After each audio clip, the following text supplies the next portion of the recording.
तो श्रोताओं, आइए श्री रामचंद्र जी के चतुर्दश वनवास का तिथि पत्र के चौथे भाग की शुरुआत करें और ये अंतिम भाग है। तो श्रोताओं, अभी तक आपने सुना तीसरे भाग में जो है रावण मारा गया। फिर भी श्रोताओं ध्यान देना, रावण मर गया लेकिन जो है वो मुक्त नहीं हुआ,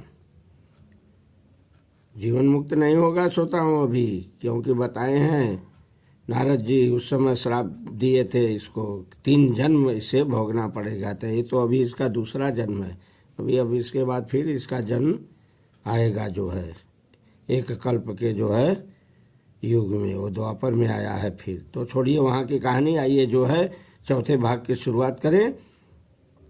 तो श्रोताओं, जब रावण काल के वश हुआ तो चैत शुक्ल पूर्णिमा को रावण का शरीर दाह संस्कार किया गया। वैशाख कृष्ण प्रथमा को रामादि ने शत्रुवध होने से उत्साह सब लोग किए हैं और इंद्र से अमृत मंगवाया गया है। मृतक हुए वानरों को जीवित किया गया है। श्रोताओं, वैशाख कृष्ण द्वितीया को लक्ष्मण जी रघुनाथ की आज्ञानुसार विभीषण को राज तिलक कर लंका में जाकर उत्साहित किए हैं।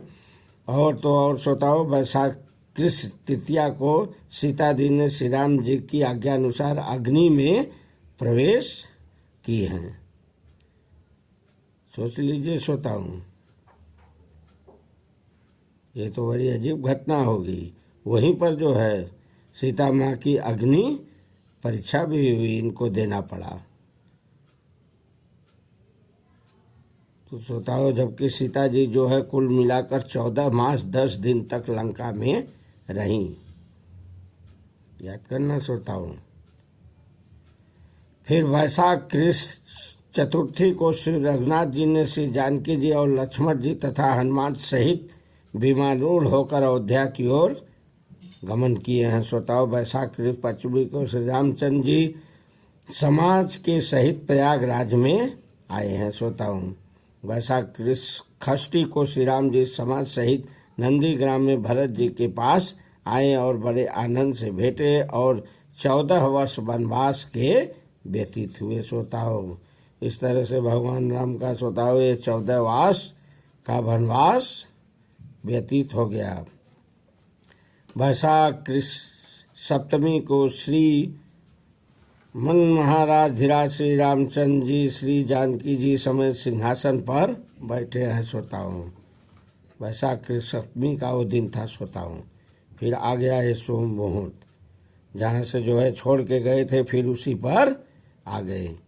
उस समय श्री रामचंद्र जी की आयु श्रोताओं कितनी थी समझ रहे हैं? जिस समय राजा बने ये 41 वर्ष की थी। जानकी जी कितने की थी? 32 वर्ष की थी। तो श्रोताओं, भाद्र शुक्ल नवमी को जानकी जी को गर्भ हुआ।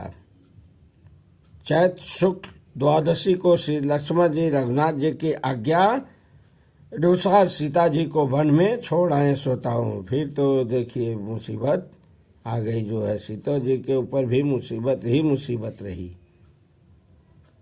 उस समय श्रोताओं 7 मास का गर्भ था। उस समय ले जाके वन में छोड़ दिए।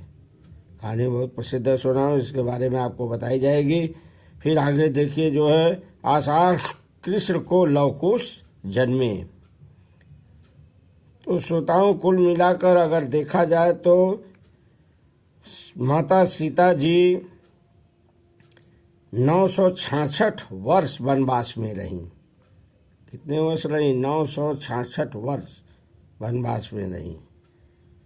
और तो और श्रोताओं, इस तरह जो है 11,000 वर्ष तक जो है श्री महाराजाधिराज श्री रामचंद्र जी ने राज्य किया। ऐसा राज्य श्रोताओं किसी का न था, है न और न रहेगा। तो इस तरह से चैनल को श्रोताओं सब्सक्राइब कीजिए, शेयर कीजिए, श्रवण कीजिए। श्रोताओं, केवल श्रवण मात्र से श्रोताओं आपका कल्याण हो जाएगा। श्रवण मात्र की ये कहानी जो है, कथा जो है, मैंने अपने प्रारंभिक 3-4 वीडियो में बताया हूँ, जो नारद जी जो है बताए हैं, नारद जी के द्वारा बताया गया है। तो श्रवण मात्र से खाली जो है कल्याण हो जाएगा। आपको जो है योग, यज्ञ, जप, तप, व्रत, पूजा ये सब करने की जरूरत नहीं है। ये प्रमाण है श्रोताओं हमारे शास्त्रों का। यही कलिकाल न साधन दूजा, जोग यज्ञ व्रत तप जप पूजा, ये सब करने की जरूरत नहीं है श्रोताओं। क्या है? केवल नाम, नाम की महिमा है श्रोताओं।